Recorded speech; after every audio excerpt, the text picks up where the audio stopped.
నమస్తే అన్న అందరికీ నమస్కారం. కువైట్ లో రికార్డు స్థాయిలో ఉష్ణోగ్రతలు పెరుగుతూ ఉన్న నేపథ్యంలో నిన్న మొన్న జహ్రాలో మనం చూసుకుంటే వరల్డ్ రికార్డు 51 డిగ్రీల ఉష్ణోగ్రత నమోదయ్యింది. అలాగే దీంతో కువైట్ లో విద్యుత్ వాడకం అనేది రోజు రోజుకు పెరిగిపోతూ ఉందని చెప్పి విద్యుత్ మరియు నీటి వ్యవహారాల మంత్రిత్వ శాఖ తెలిపింది.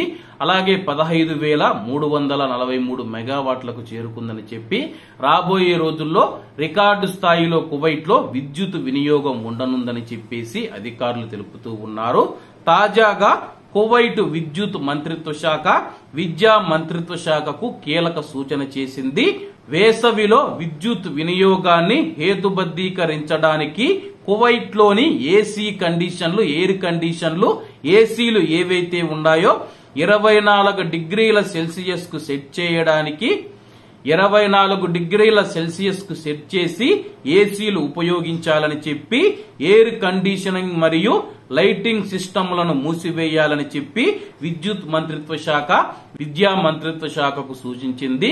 కువైట్ లోని పాఠశాలల్లో మరియు కార్యాలయాల్లో మనం చూసుకుంటే విద్యుత్ మంత్రిత్వ శాఖ చేసిన సూచన మేరకు ఎయిర్ కండిషన్ 24 డిగ్రీల మధ్య సెట్ చేయాలని చెప్పేసి, అలాగే ఎక్కడైనా లైట్లు గాని ఏసీలు గాని అనవసరంగా ఉంటే వాటిని ఆఫ్ చేయాలని చెప్పి కోరింది. అలాగే ఈ యొక్క రూల్ ఏదైతే ఉందో కువైట్ విద్యా మంత్రిత్వ శాఖ చేసిన సూచన ఏదైతే ఉందో కువైట్ లోని ప్రజలకు కూడా వర్తిస్తుందని చెప్పేసి నిపుణులు తెలుపుతూ ఉన్నారు.